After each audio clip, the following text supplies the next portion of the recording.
Christmas. I've struggled to find the time to record it, but I've managed to do it this year.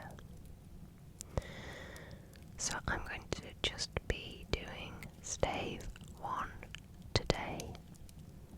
I've been having a nightmare getting the fire started today. The wood was a little bit damp and it was very difficult to get it going, but finally I managed to get it going. So it's a nice cozy fire, perfect for Charles Dickens and this story.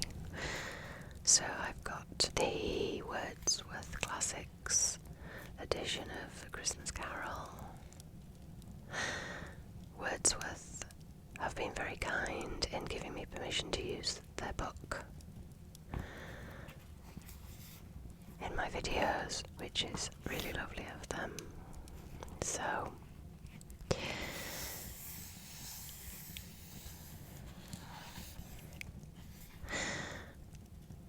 A Christmas Carol by Charles Dickens. I've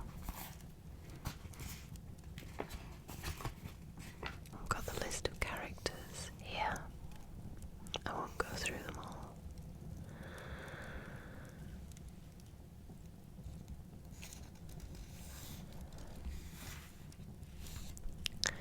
So, Stave 1, Marley's Ghost.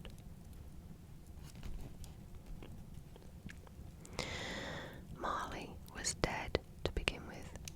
There is no doubt whatever about that. The register of his burial was signed by the clergyman, the clerk, the undertaker, and the chief mourner. Scrooge signed it, and Scrooge's name was good upon change for anything he chose to put his hand to. Old Marley was as dead as a doornail. Mind, I don't mean to say that I know of my own knowledge what there is particularly dead about a doornail. I might have been inclined myself to regard a coffin nail as the deadest piece of ironmongery in the trade, but the wisdom of our ancestors is in the simile, and my unhallowed hands shall not disturb it, or the country is done for. You will, therefore, permit me to repeat emphatically that Marley was as dead as a doornail. Scrooge knew he was dead. Of course he did. How could it be otherwise? Scrooge and he were partners for I don't know how many years. Scrooge was his sole executor, his sole administrator, his sole assign, his sole residuary legatee, his sole friend and sole mourner. And even Scrooge was not so dreadfully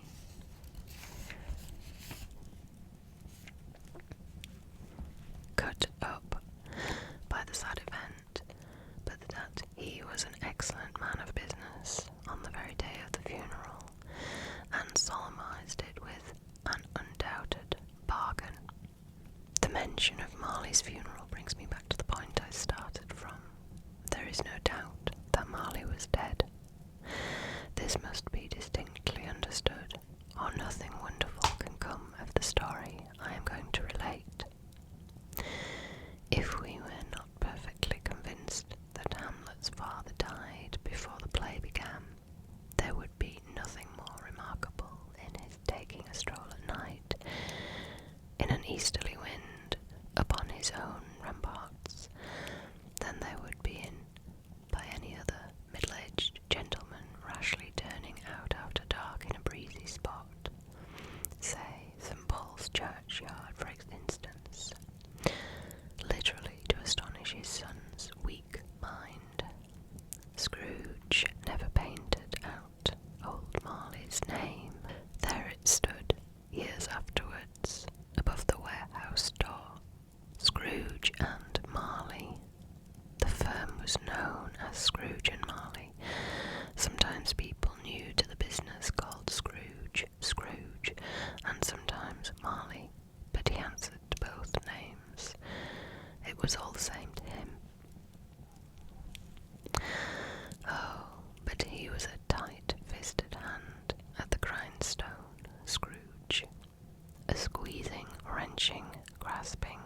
scraping, clutching, covetous old sinner, hard and sharp as flint, from which no steel had ever struck out generous fire.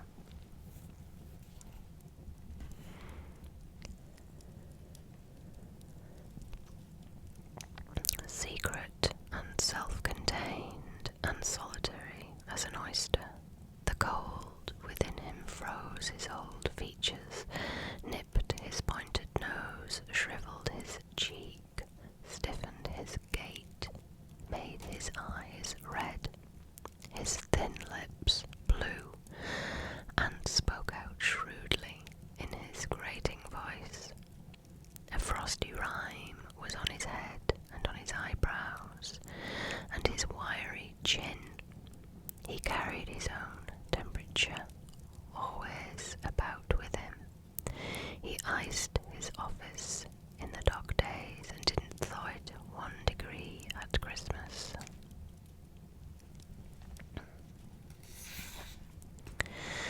External heat and cold had little influence on Scrooge. No warmth could warm, no wintry weather chill him, no wind that blew was bitterer than he, no falling snow was more intent upon its purpose, no pelting rain less open to entreaty. Foul weather didn't know where to have him. The heaviest rain and snow and hail and sleet could boast of the advantage over him in only one respect. They often came down handsomely, and Scrooge never did. Nobody ever stopped him in the street to say, with gladsome looks, "My dear Scrooge, how are you? When will you come to see me?" No beggars implored him to bestow a trifle. No children asked him what it was o'clock. No man or woman ever once in all his life inquired the way to such and such a place of Scrooge. Even the blind man's dogs appeared to know him, and when they saw him coming would tug on their owners into doorways and up courts, and then would wag their tails as though they said, "No eye at all is better than an evil eye, dark master." But what did Scrooge care? It was the very thing he liked, to edge his way along the crowded paths of life, warning all human sympathy to keep its distance, was what the knowing ones called nuts to Scrooge. Once upon a time, of all the good days in the year, on Christmas Eve, old Scrooge sat busy in his counting house. It was cold, bleak, biting weather, foggy withal, and he could hear the people in the court outside go wheezing up and down, beating their hands upon their breasts and stamping their feet upon the pavement stones to warm them. The city clock had only just gone 3, but it was quite dark already. It had not been light all day, and candles were flaring in the windows of the neighbouring offices like ruddy smears upon the palpable brown air. The fog came pouring in at every chink and keyhole, and was so dense without that, although the court was of the narrowest, the houses opposite were mere phantoms. To see the dingy cloud come trooping down, obscuring everything, one might have thought that nature lived hard by and was brewing on a large scale.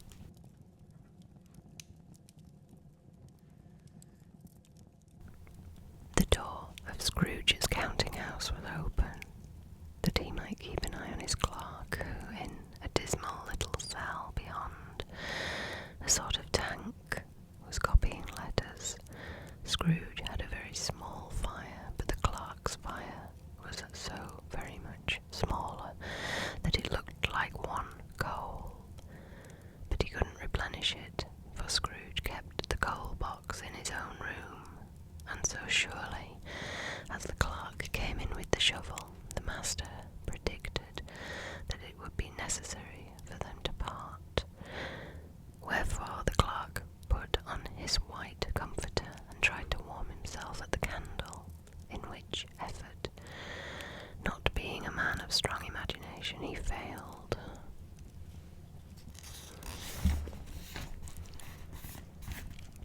A Merry Christmas, Uncle. God save you, cried a cheerful voice. It was the voice of Scrooge's nephew, who came upon him so quickly that this was the first intimation he had of his approach. Bah, said Scrooge, humbug.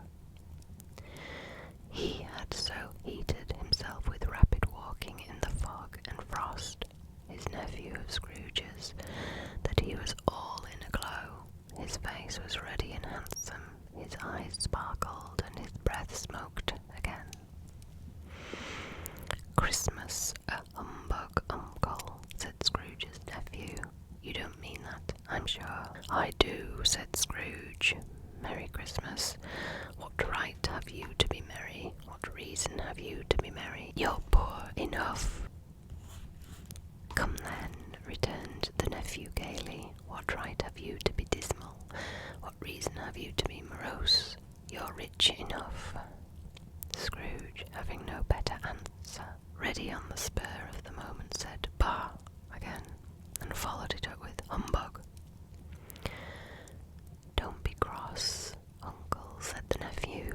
What else can I be? Returned the uncle. When I live in such a world of fools as this. Merry Christmas, out upon Merry Christmas. What Christmas time to you but a time for paying bills without money, a time for finding yourself a year older and not an hour richer, a time for balancing your books and having every item in them through a round dozen of months presented dead against you.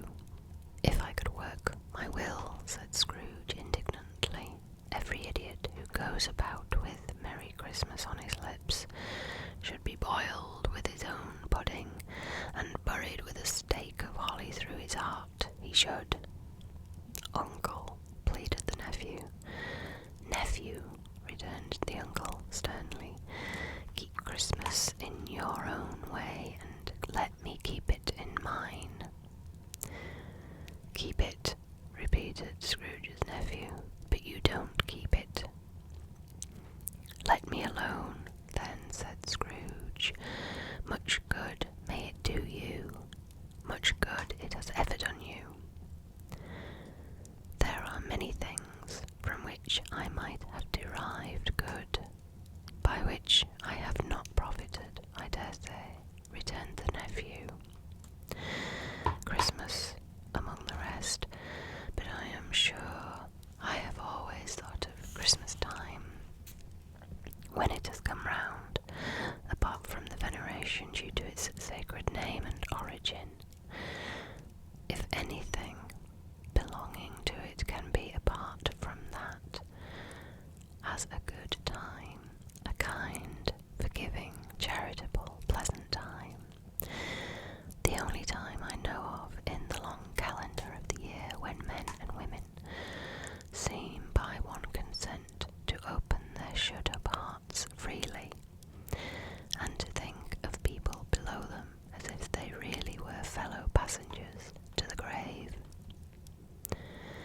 and not another race of creatures bound on other journeys. And therefore, uncle, though it has never put a scrap of gold or silver in my pocket, I believe that it has done me good and will do me good, and I say, God bless it. The clerk in the tank involuntarily applauded, becoming immediately sensible of the impropriety. He poked the fire and extinguished the last frail spark forever. Let me hear another sound from you, said Scrooge, and you'll keep your Christmas by losing your situation. You're quite a powerful speaker, sir, he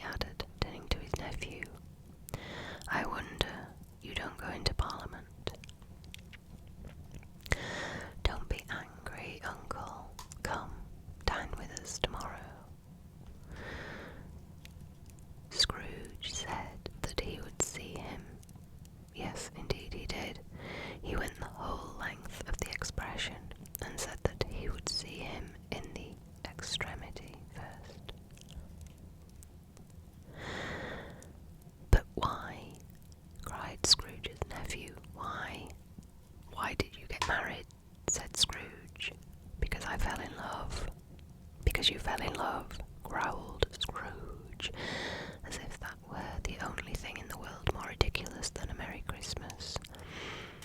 Good afternoon. Nay, uncle, but you never came to see me before that happened.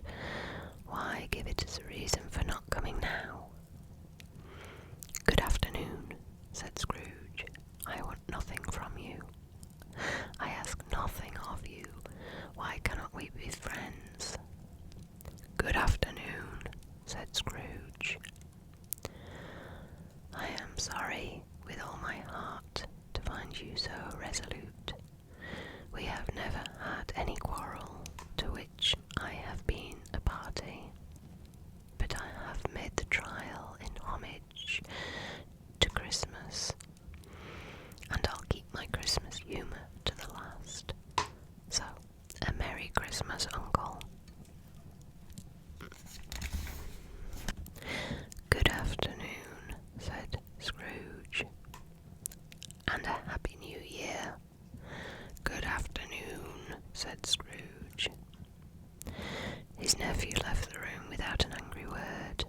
Notwithstanding, he stopped at the outer door to bestow the greetings of the season on the clerk who, cold as he was warmer than Scrooge, for he returned them cordially. There's another fellow, muttered Scrooge, who overheard him. My clerk, with 15 shillings a week and a wife and family, talking about a Merry Christmas. I'll retire to Bedlam. This lunatic, in letting Scrooge's nephew out, had let 2 other people in. They were portly gentlemen, pleasant to behold, and now stood with their hats off in Scrooge's office. They had books and papers in their hands and bowed to him. Scrooge and Marley's, I believe, said one of the gentlemen, referring to his list. Have I the pleasure of addressing Mr. Scrooge or Mr. Marley? Mr. Marley has been dead these 7 years, Scrooge replied. He died 7 years ago, this very night. We have no doubt his liberality is well represented by his surviving partner, said the gentleman, presenting his credentials. It certainly was, for they had been 2 kindred spirits. At the ominous word liberality, Scrooge frowned and shook his head and handed the credentials back. At this festive season of the year, Mr. Scrooge, said the gentleman, taking up a pen, it is more than usually desirable that we should make some slight provision for the poor and destitute who suffer greatly at the present time. Many thousands are in want of common necessaries. Hundreds of thousands are in want of common comforts, sir. Are there no prisons? Asked Scrooge. Plenty of prisons, said the gentleman, laying down the pen again. And the union workhouses? Demanded Scrooge. Are they still in operation? They are. Still, returned the gentleman. I wish I could say they were not. The treadmill and the poor law are in full vigour then, said Scrooge. Both very busy, sir. Oh, I was afraid from what you said at first that something had occurred to stop them in their useful course, said Scrooge. I am very glad to hear it, under the impression that they scarcely furnish Christian cheer of mind or body to the multitude, returned the gentleman. A few of us are endeavouring to raise a fund to buy the poor some meat and drink and means of warmth. We choose this time because it is a time of all others when want is keenly felt and abundance rejoices. What shall I put you down for? Nothing, Scrooge replied. You wish to be anonymous. I wish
old bell was always beeping slyly down at Scrooge out of a Gothic window in the wall, became invisible and struck the hours and quarters in the clouds with tremulous vibrations afterwards, as if its teeth were chattering in its frozen head up there.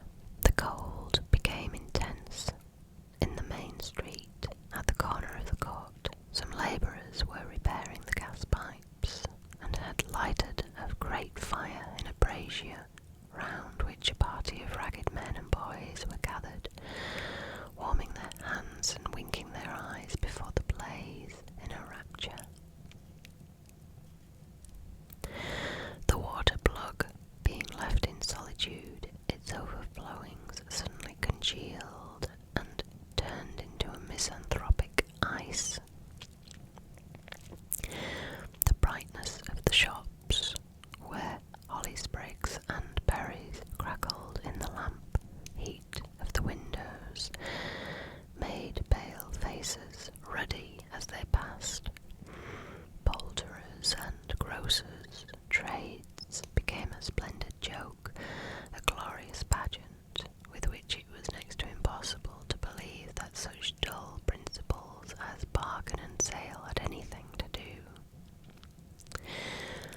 The Lord Mayor, in the stronghold of the mighty mansion house, gave orders to his 50 cooks and butlers to keep Christmas as a Lord Mayor's household should, and even the little tailor, whom he had fined 5 shillings on the previous Monday for being drunk and bloodthirsty on the streets, stirred up tomorrow's pudding in his garret, while his lean wife and the baby sallied out to buy the beef, foggier yet and colder, piercing, searching, biting cold.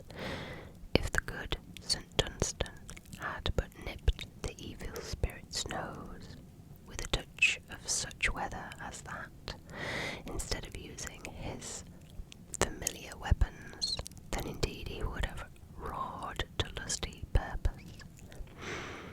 The owner of one scant young nose gnawed and mumbled by the hungry cold, as bones are gnawed by dogs, stooped down at Scrooge's keyhole to regale him with a Christmas carol.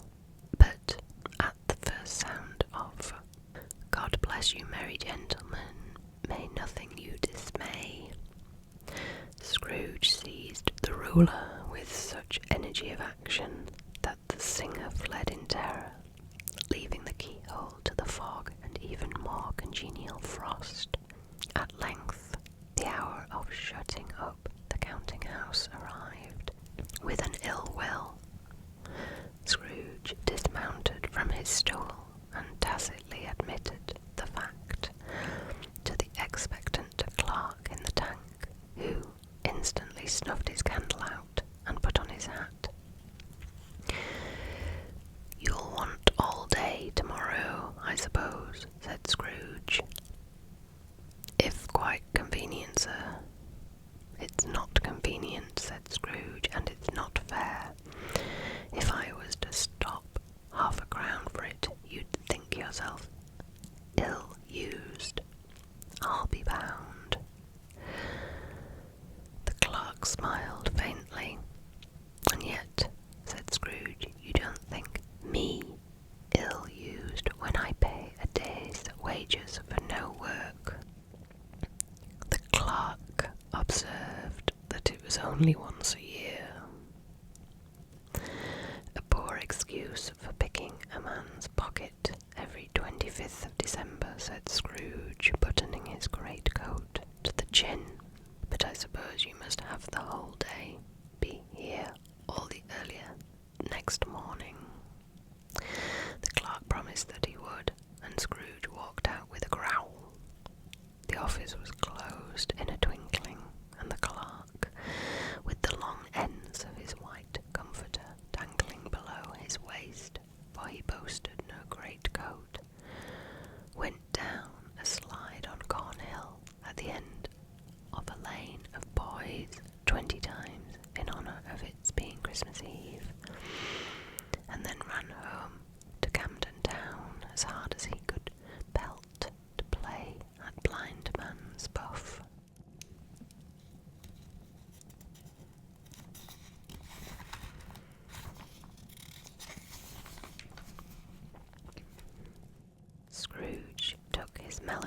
dinner in his usual melancholy tavern, and having read all the newspapers and beguiled the rest of the evening with his banker's book, went home to bed.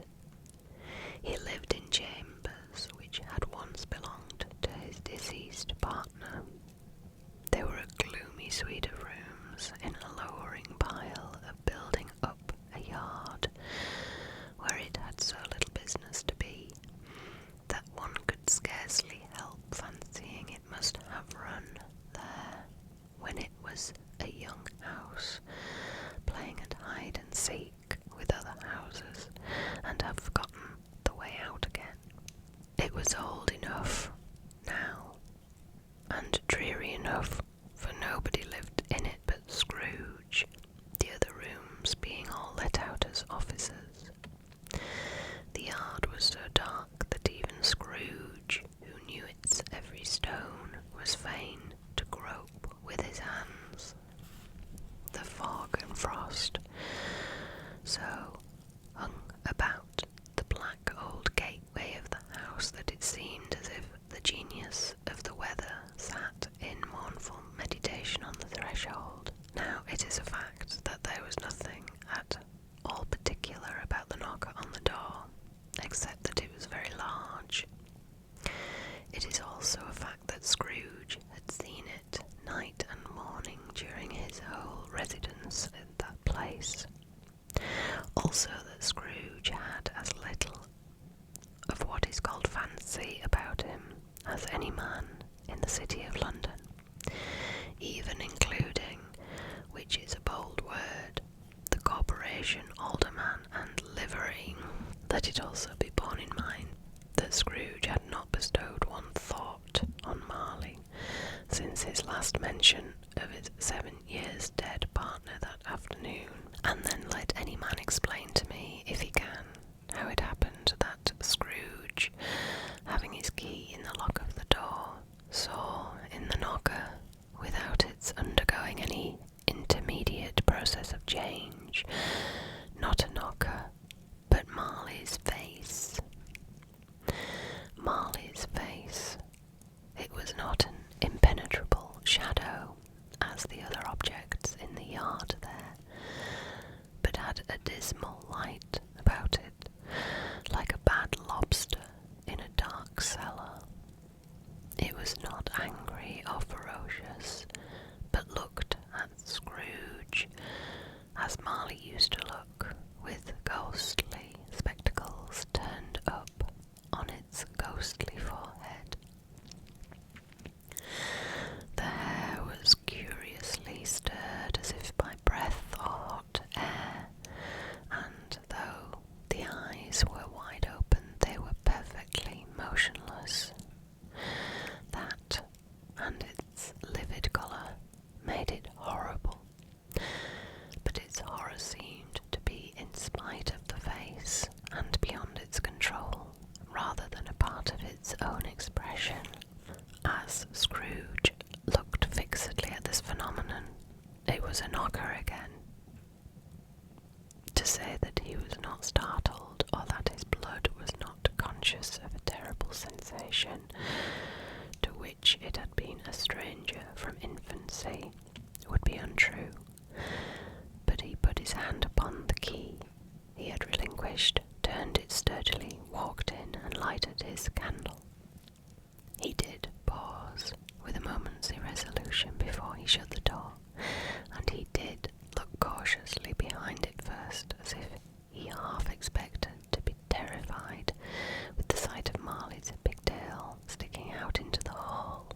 But there was nothing on the back of the door except the screws and nuts that held the knocker on, so he said, "Pooh, pooh," and closed it with a bang. The sound resounded through the house like thunder.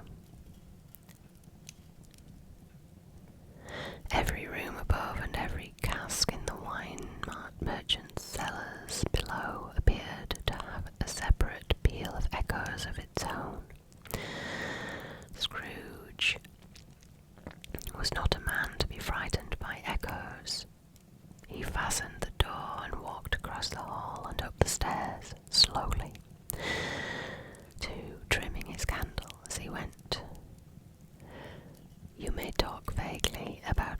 driving a coach and 6 up a good old flight of stairs, or through a bad young Act of Parliament.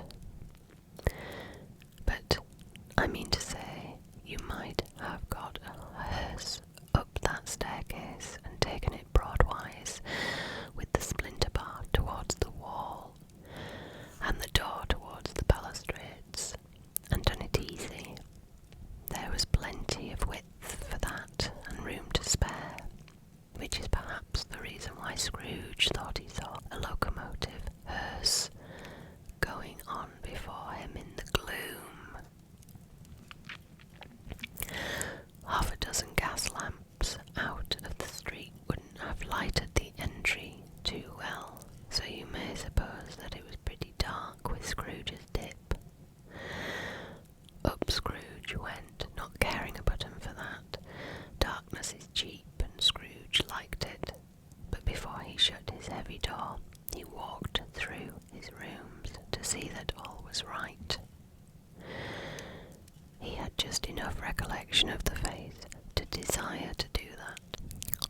Sitting room, bedroom, lumber room, all as they should be. Nothing under the table, nothing under the sofa. A small fire in the grate, spoon and basin ready, and the little saucepan of gruel. Scrooge had a cold in his head upon the hob.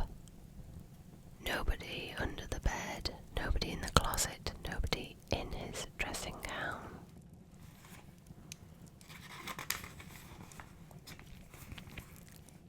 Which was hanging in a suspicious attitude against the wall. Lumber room, as usual. Old fire guard, old shoes, 2 fish baskets, washing stand on 3 legs, and a poker.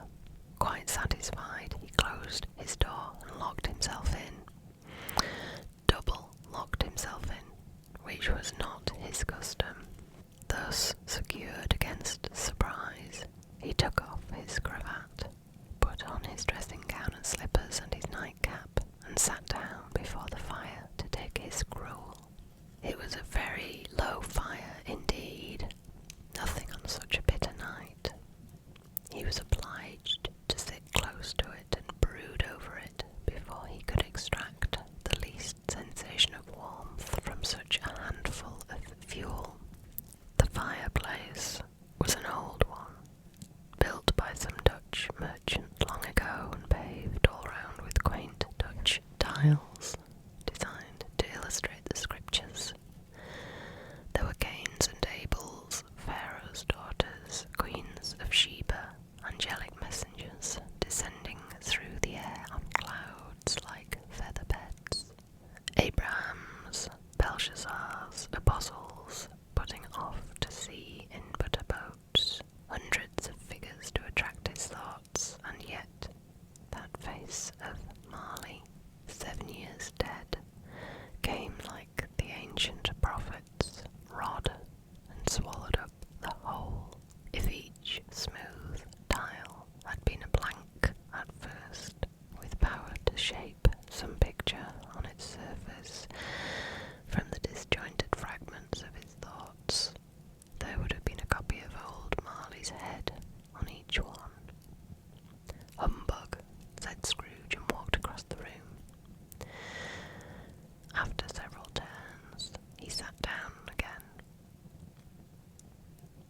As he threw his head back in the chair, his glance happened to rest upon a bell, a disused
trousers were described as dragging chains.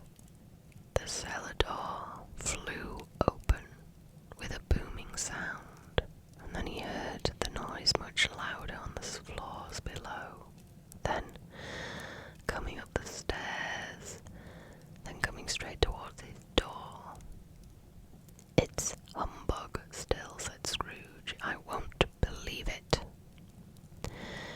His colour changed, though.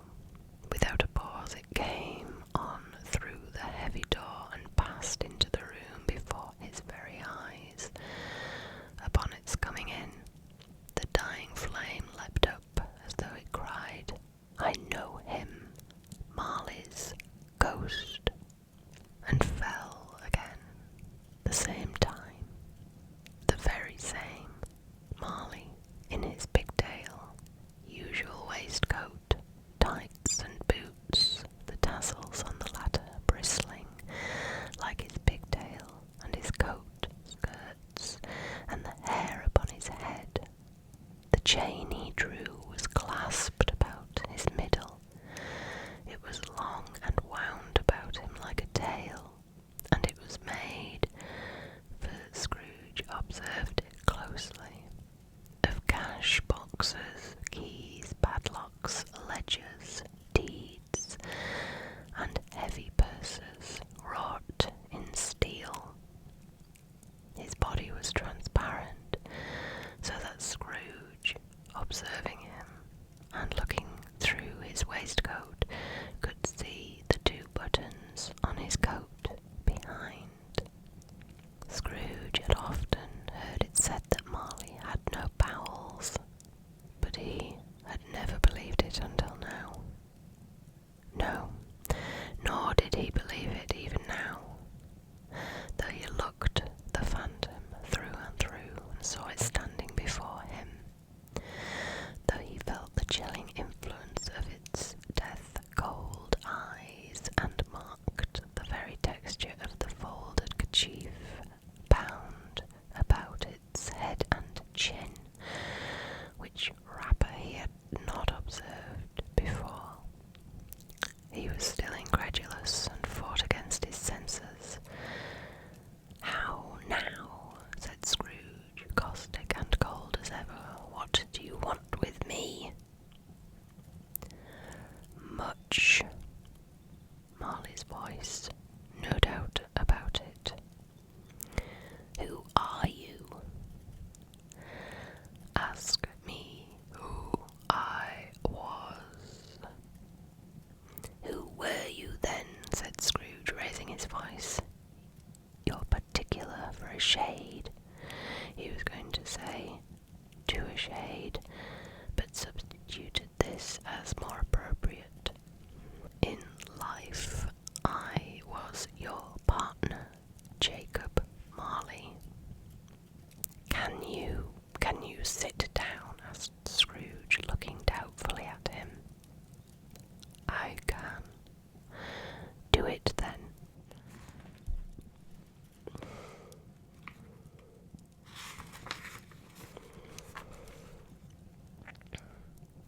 Scrooge asked the question because he didn't know whether a ghost so transparent might find himself in a condition to take a chair, and felt that in the event of it being impossible, it might involve a necessity of an embarrassing explanation.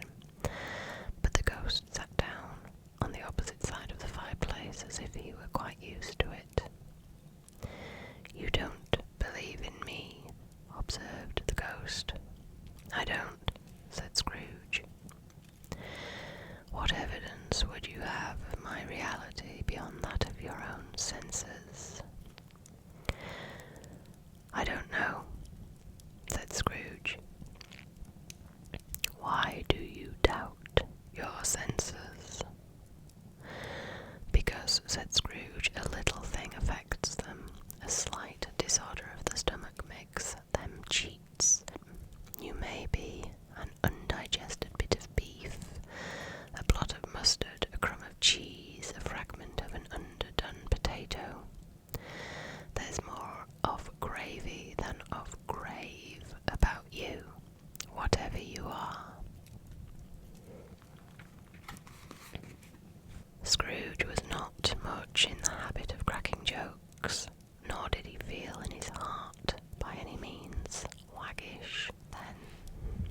truth is that he tried to be smart, as a means of distracting his own attention and keeping down his terror, for the spectre's voice disturbed the very marrow in his bones.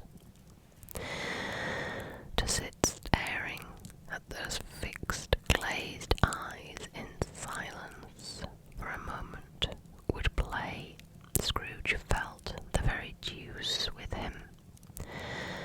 There was something very awful too in the spectre's being, provided with an infernal atmosphere of his own. Scrooge could not feel it himself, but this was clearly the case, for though the ghost sat perfectly motionless, its hair and skirts and tassels were still agitated, as by the hot vapour from an oven. "You see this toothpick," said Scrooge, returning quickly to the charge for the reason just assigned, and wishing, though it were only for a second, to divert the vision's stony gaze from himself. "I do," replied the ghost. "You are not looking at it," said Scrooge. "But I see it," said the ghost, notwithstanding. "Well," returned Scrooge, "I have but to swallow this, and be for the rest of my days persecuted by a legion of goblins, all of my own creation. Humbug, I tell you, humbug." At this, the spirit raised a frightful cry and shook its chain with such a dismal and appalling noise that Scrooge held on tight to his chair to save himself from falling into a swoon. But how much greater was his horror when the phantom, taking off the bandage round his head as if it were too warm to wear indoors, its lower jaw dropped down upon its breast. Scrooge fell upon his knees and clasped his hands before his face. "Mercy," he said, "dreadful apparition, why do you trouble me?" "Man of the worldly mind," replied the ghost, "do you believe in me or not?" "I do," said Scrooge, "I must. But why do spirits walk the earth, and why do they come to me?" "It is required of every man," the ghost returned, "that the spirit within him should walk abroad among his fellow men, and travel far and wide, and if that spirit goes not forth in life, it is condemned to do so after death. It is doomed to wander through the world. Oh, woe is me, and witness what it cannot share, but might have shared on earth and turned into happiness." Again the spectre raised a cry and shook its chain and wrung its shadowy hands. "You are fettered," said Scrooge, trembling. "Tell me why." "I wear the chain I forged in life," replied the ghost. "I made it link by link and yard by yard. I girded it on of my own free will, and of my own free will I wore it. Is its pattern strange to you?" Scrooge trembled more and more. "Or would you know," pursued the ghost, "the weight and length of the strong coil you bear yourself? It was full as heavy and as long as this 7 Christmas Eves ago. You have laboured on it since. It is a ponderous chain." Scrooge glanced about him on the floor in the expectation or 60 fathoms of iron cable, but he could see nothing. "Jacob," he said imploringly. "Old Jacob Marley, tell me more. Speak comfort to me, Jacob." "I have none to give," the ghost replied. "It comes from other regions, Ebenezer Scrooge, and is conveyed by other ministers to other kinds of men. Nor can I tell you what I would. A very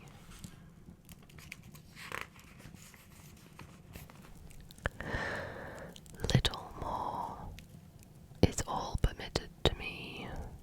I cannot rest, I cannot stay, I cannot linger anywhere.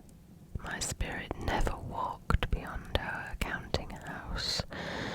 Mark me, in life my spirit never roved beyond the narrow limits of our money-changing hole, and weary journeys lie before me.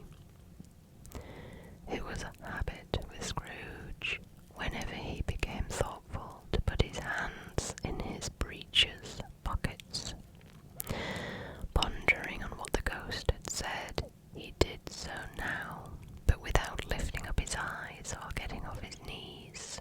"You must have been very slow about it, Jacob," Scrooge observed in a business-like manner, though with humility and deference. "Slow," the ghost repeated. 7 years dead," mused Scrooge, "and travelling all the time." "The whole time," said the ghost. "No rest, no peace, incessant torture of remorse." "You travel fast," said Scrooge. "On the wings of the wind," replied the ghost. "You might have got over a great quantity of ground in 7 years," said Scrooge. The ghost, on hearing this, set up another cry, and clanked its chain so hideously in the dead silence of the night that the ward would have been justified in indicting it for a nuisance. "Oh, captive, bound, and double-ironed," cried the phantom, "not to know that ages of incessant labour by immortal creatures for this earth must pass into eternity before the good of which it is susceptible is all developed. Not to know that any Christian spirit, working kindly in its little sphere, whatever it may be, will find its mortal life too short for its vast means of usefulness. Not to know that no space of regret can make amends for one life's opportunities misused.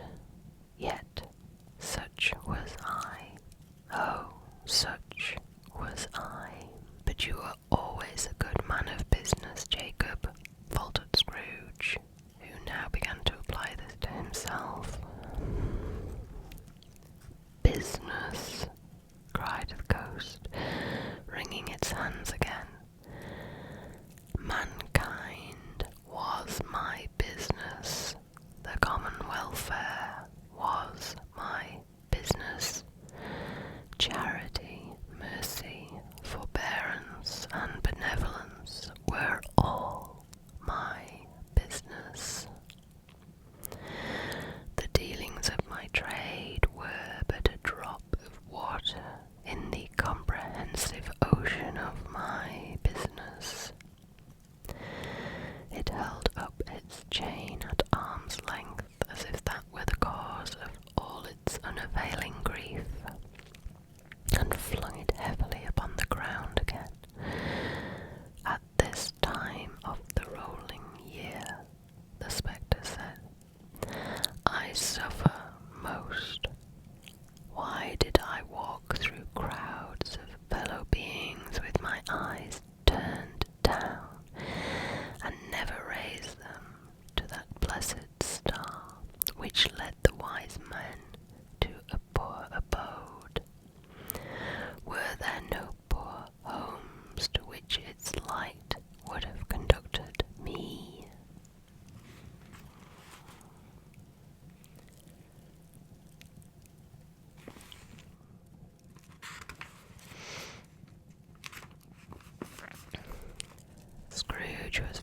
much dismayed to hear the spectre going on at this rate and began to quake exceedingly.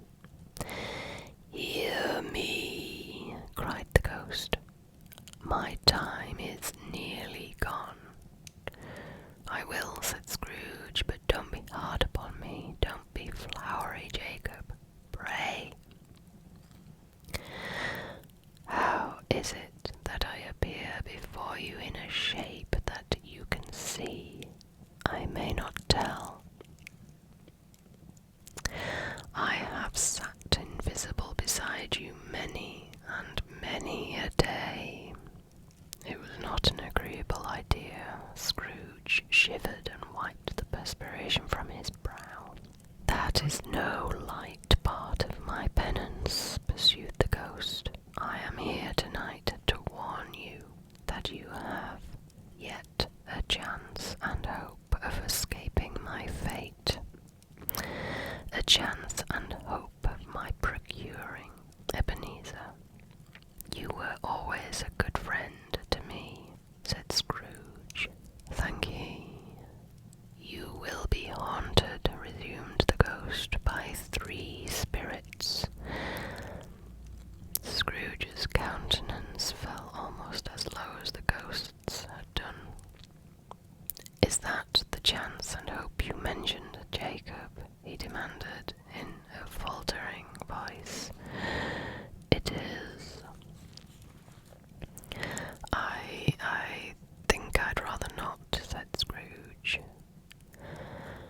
"Without their visits," said the ghost, "you cannot hope to shun the path I tread. Expect the first tomorrow when the bell tolls 1. "Couldn't I take 'em all at once and have it over with, Jacob?" hinted Scrooge. "Expect the second on the next night at the same hour. The third upon the next night when the last stroke of 12 has ceased to vibrate. Look to see me no more, and look that for your own sake. You remember what has passed between us." When it had said these words, the spectre took its wrapper from the table and bound it round its head as before. Scrooge knew this by the start, sound its teeth made when the jaws were brought together by the bandage. He ventured to raise his eyes again and found his supernatural visitor confronting him in an erect attitude, with its chain wound over and about its arm. The apparition walked backward from him, and at every step it took, the window raised itself a little, so that when the spectre reached it, it was wide open. It beckoned Scrooge to approach, which he did. When they were within 2 paces of each other, Marley's ghost held up its hand, warning him to come no nearer.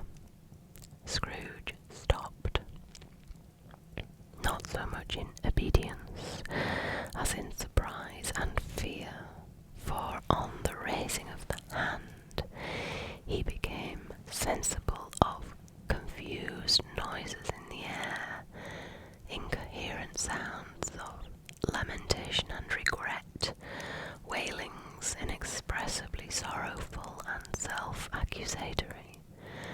The spectre, after listening for a moment, joined in the mournful dirge and floated out upon the bleak, dark night. Scrooge followed to the window, desperate in his curiosity. He looked out. The air was filled with phantoms, wandering hither and thither in restless haste and moaning as they went. Every one of them wore chains like Marley's ghost. Some few, they might be guilty governments, were linked together. None were free. Many had been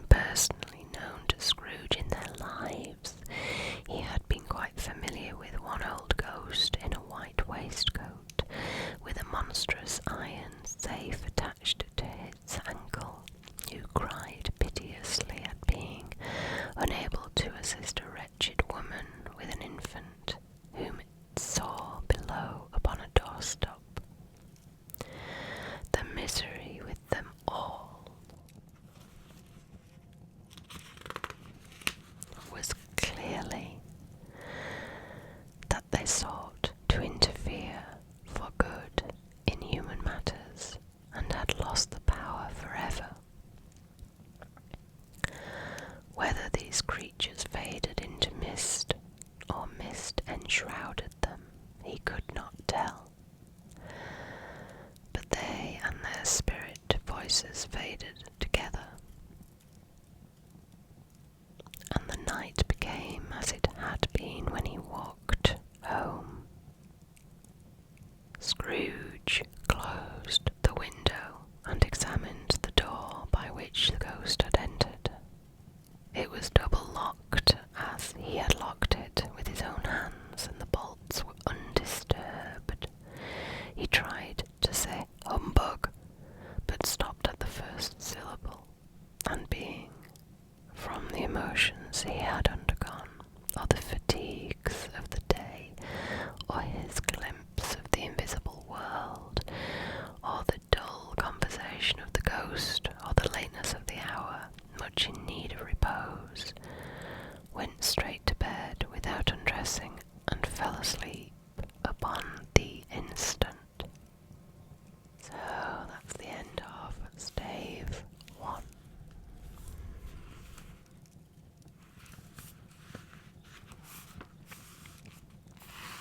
So I hope that you have a peaceful